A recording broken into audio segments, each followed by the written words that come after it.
Whiskey and the pecan pie, right? Absolutely. And now it's about crisp white wine on a hot summer day, and here with 5 selections under $20. That's the best thing about it, is Aaron Chenault, owner of Viva Bene That's right. in Hudson, right? That's correct. And You that's got it right. Italian for? To live well. To live well. A couple of these, you'll think you're living well indeed, no matter what, bet. right? Absolutely. Okay, Get the day started off right. White wines, to me, are one of the trickiest ones to buy because there's so many different characters about It's them. true. Yeah, so where do we start? So what we're starting with today, this is called an Albarino. An Albarino is a Spanish white wine. It's going to be really aromatic. It's going to be light and crisp, and this is something that is absolutely perfect with seafood or any kind of fish. Would you say it's more citrusy or more floral? More citrusy, but it does have a little bit of floral on the nose, so it's really a beautiful wine. So that makes it special. Give it a whirl. And the funny thing about Spanish wines, we don't know a lot about those because a lot of those don't even get to our stores. You're absolutely right, because, and the thing is what I like to find being a small independent business is support other small independent wineries. And so you're not going to find any of these stacked on a grocery store, stacked mile high on the grocery store. They just don't make enough.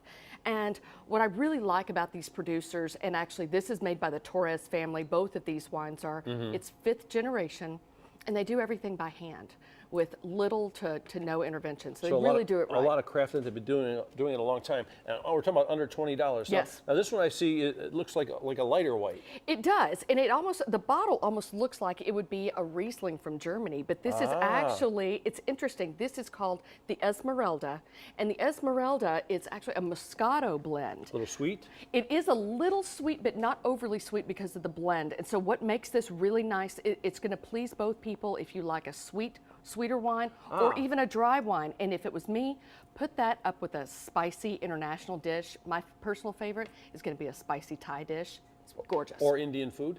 Or Indian food. You know what's great about this? It's not like opening a bottle for one person in the room who likes a wine that's got a little sweet side, because other people can enjoy it too. Exactly. And everybody's going to love it. And that's a hard one to find. That's true. What's this one? This is called Douai Uve, and Douai Uve, it means 2 grapes, and what it is, it's 50% Pinot Grigio and 50% Sauvignon Blanc. So you really get the best of both worlds with it.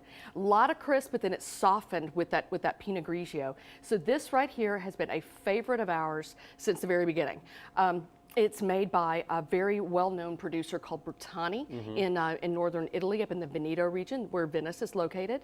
And they just absolutely make some gorgeous wine. So if I'm sitting on a patio with a cheese board, that's the wine you go to. Cooler temperatures in the north, so that's why they can have those beautiful grapes up there. Absolutely. And would you serve this very chilled or just chilled? I would serve this chilled. Chilled. You know, in the very chilled wine category, because you raised a really good question. That's going to be more for bubbles, champagnes, as well as dessert wines, sparkling wines. Those you want ice cold. Everything else, chill it. How about this?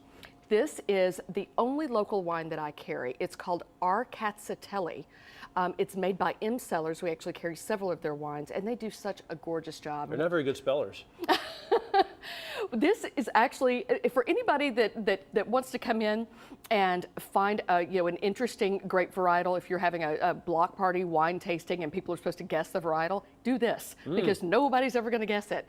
This is actually a Ukrainian grape. It dates back to 3000 BC, and to my knowledge, M Cellars is the only one that grows this particular varietal in Ohio. And how would you describe the aftertaste of that? This is going to be really acidic, really bright. It's going to have a lot of citrus to it. So what you're really going to want to do, pair this with creamy cheeses. I mean, brie is beautiful because it's going to cleanse your palate and then make you want another bite of cheese, and then cleanse your palate, make you want another bite of cheese. It's absolutely phenomenal. That's an excellent thing. And then phenomenal. This is called Love Block? Love Block, yes. Love Block is... I'd love to give you one. Well, thank you. Cheers.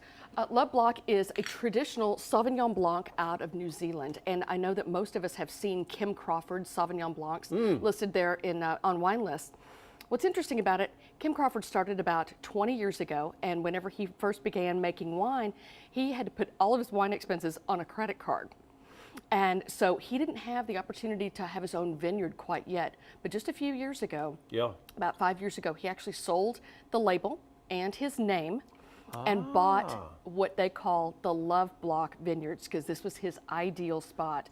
And you can only find his wines. He makes Sauvignon Blanc, Pinot Gris, as well as Pinot Noir, and you can find it actually only on the back label. That is terrific. He used to make some sparklers too, didn't he, a long time ago? You know what? He may have, but Yeah. right now he's just focusing on Sauvignon Blanc, Pinot Gris. How do you say it? Pinot Viva Noir. Bene? Viva Bene. There. Cheers. Very nice to have you.